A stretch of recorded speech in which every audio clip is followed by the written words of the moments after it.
Kapolsek Ciamas Kompol Iwan Wahyudi menyatakan penyebab ambruknya bangunan Majelis Taklim diduga karena struktur bangunan yang tidak kuat menahan beban dari membludaknya jemaah saat acara peringatan Maulid Nabi Muhammad.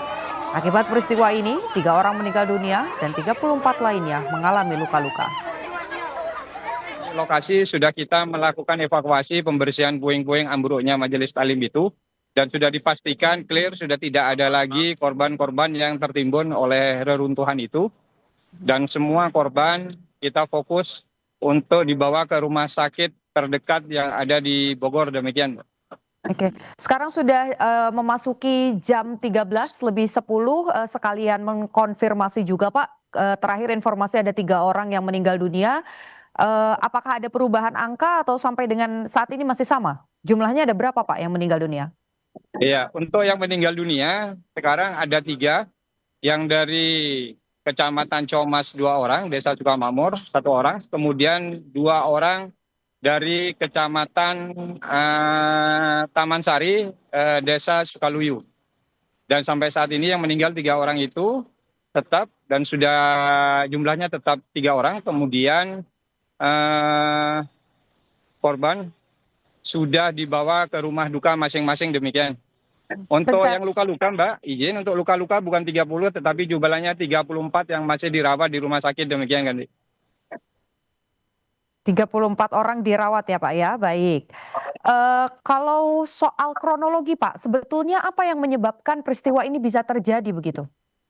Untuk sementara Majelis Taklim ini memang sudah terbiasa melakukan pengajian-pengajian atau majelis ilmu dengan jumlah jemaahnya 30 orang. Namun karena ini memperingati Maulid Nabi, ya, terus jumlah jemaahnya 150 sampai 200 orang, sehingga penahan bangunan tidak kuat dari lantai 2 itu, sehingga menyebabkan ambruknya lantai 2 itu ke bawah, demikian.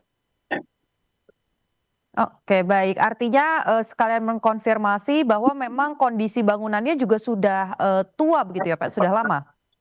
Kalau informasi dari warga, bangunan ini baru, namun demikian karena jumlah berat yang ditanggung bebannya itu terlalu besar sehingga bangunan tidak kuat sehingga ambruk ke bawah, demikian. Baik, sudah ada informasi Pak terkait dengan proses pemakaman ini nanti akan dilakukan kapan dan di mana?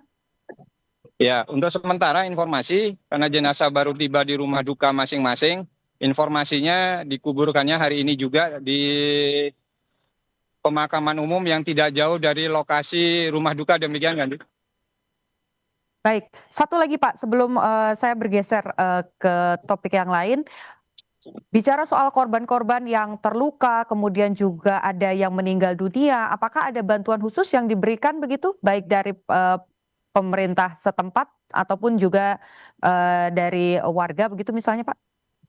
Ya, baik. Untuk bantuan-bantuan sedang mengarah ke lokasi, baik itu dari pemerintah daerah maupun dari tokoh-tokoh masyarakat yang ada di sekitar lokasi kejadian, demikian Mbak. Oke, proses evakuasi masih terus dilakukan untuk membersihkan sisa-sisa material. Ada atau memerlukan alat-alat berat juga kah? Ada kendala saat ini Pak untuk proses pembersihan materialnya?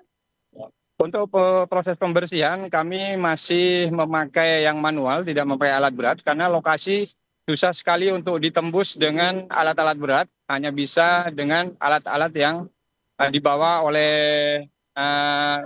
BPBD, Damkar, dan mungkin Mbak Putu bisa lihat di atas masih bekerja para relawan-relawan baik dari Damkar, BPD maupun warga masyarakat di atas untuk melakukan pembersihan demikian.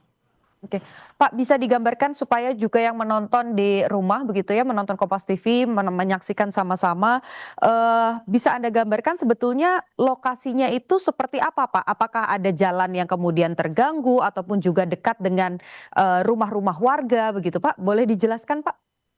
Ya, untuk lokasinya sendiri memang di perkampungan, pesantren ini adanya di tengah-tengah warga masyarakat, cuman lokasinya memang bertebing, ya, bertebing sehingga kemungkinan pergerakan tanahnya juga ada, kemudian beban yang begitu berat sehingga tidak bisa menopang jumlah jemaah yang hadir di acara Maulid itu, sehingga bangunan itu menjadi ambruk, demikian.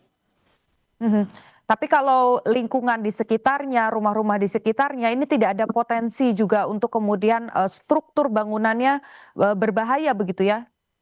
Bisa juga karena ada beberapa rumah juga ada di tebing-tebing tetapi sudah dibetonisasi pinggir-pinggirnya kemungkinan besar akan aman. Dengan demikian karena kultur tanahnya bertebing, kemungkinan bisa saja kalau hujan deras dan segala macamnya dan kita sudah menghimbau warga masyarakat lewat tokoh-tokoh masyarakat, RT, RW, kepala desa, tokoh agama, tokoh pemuda untuk memberikan informasi, edukasi kepada warganya untuk berhati-hati apabila terjadi hujan yang intensitasnya tinggi maupun lama demikian. Baik, sejauh ini sudah ada yang dimintai keterangan Pak, saksi atau, yang lainnya begitu? Untuk sementara kita hanya fokus kepada evakuasi korban dulu, Mhm. kemudian membawa ke rumah sakit dan fokus untuk mengurus jenazah yang meninggal dunia demikian.